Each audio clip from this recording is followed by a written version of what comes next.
अब क्या आपको पता है कि आप दिन में रोज 22,000 से ज्यादा बार सांस लेते हैं? इतनी बार सांस अंदर बाहर, लेकिन यूजुअली हम हार्ट हेल्थ पर ही ध्यान देते हैं, लंग्स पर नहीं। आज हम बिल्कुल छोटा और इजी टेस्ट करेंगे, घर पर ही बिना किसी इक्विपमेंट के, जिससे आप अपने लंग्स की हेल्थ चेक कर सकते हैं। चलो फिर एक सिंपल टेस्ट करते हैं जो सबका फेवरेट भी होगा।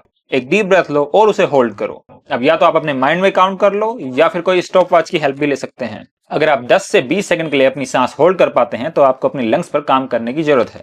लेकिन अगर वहीं पे आप अराउंड 40 सेकंड्स के लिए अपनी ब्रेथ होल्ड कर लेते हैं तो आपके लंग्स बिल्कुल ओके हैं। और अगर वहीं पर आप 45 लेट्स टेक 50 सेकंड प्लस के लिए आप अपनी सांस होल्ड कर लेते हैं तो आपकी लंग हेल्थ बिल्कुल सुपर है। लेकिन अब एक इंपॉर्टेंट बात, ब्रेथ होल्ड काफी फैक्टर्स पर डिपेंड करती है। ये सिर्फ लंग हेल्थ नहीं, आपके स्ट्रेस और प्रैक्टिस पर भी मैटर करती है। इसके साथ साथ आप दूसरा टेस्ट भी करके देख सकते हैं, जो है स्टेयर टेस्ट। अब सीढ़ी चढ़ना डेली लाइफ में हर कोई करता है। अगर आप 2 फ्लोर बिना किसी हैवी ब्रीथिंग के चढ़ पाते हैं तो आपके लंग्स बिल्कुल एकदम हेल्दी हैं। और अगर 2-3 स्टेयर चढ़ते ही यानी 2-3 सीढ़ियां चढ़ते ही आपकी सांस फूलने लगती है तो आपको अपनी लंग फिटनेस इंप्रूव करनी चाहिए। अब लोग अक्सर ऐसा सोचते हैं कि लंग्स कैपेसिटी बिल्कुल फिक्स रहती है, लेकिन ऐसा बिल्कुल नहीं है। प्राणायाम जैसे कपालभाति और नाड़ी शोधन, जिसे हम अनुलोम विलोम भी बोलते हैं, साइंटिफिकली प्रूवन है आपकी लंग्स की कैपेसिटी को इंप्रूव करने के लिए। और सीरियसली स्टडी ये बताती है कि अगर आप कॉन्स्टेंटली 2 से 3 हफ्ते के लिए प्रैक्टिस करते हैं तो आपकी लंग्स कैपेसिटी में नोटिसेबल इंप्रूवमेंट आएगा। अब एक और टेस्ट है, लेकिन इसके लिए आपको थोड़ा सेल्फ अवेयर होने की जरूरत है। आप रिलैक्स करें और उसके बाद में सीधे लेट जाएं, या फिर आप सीधे बैठ भी सकते हैं।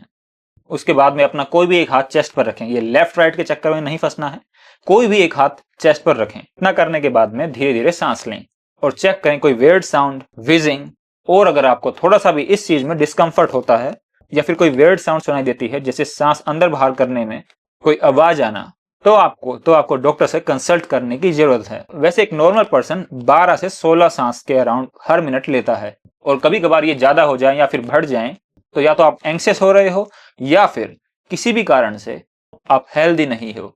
अब अगर आप लगातार एंग्शियस रहते हैं तो एंग्जाइटी में भी हमारी सांसें छोटी हो जाती हैं, और जैसे सांसें छोटे होंगी वैसे ही हम श्वास को रैपिडली इनटेक और एक्सहेल करेंगे। अब कुछ एक हम लंग्स के इंटरेस्टिंग फैक्ट्स पर नजर डालते हैं। अब क्या आपको पता है कि लंग्स का सरफेस एरिया एक टेनिस कोर्ट के बराबर होता है? फैक्ट नंबर 2, 35 की एज के बाद में हर साल अप्रोक्सीमेटली 50 ml लंग्स कैपेसिटी कम होती है।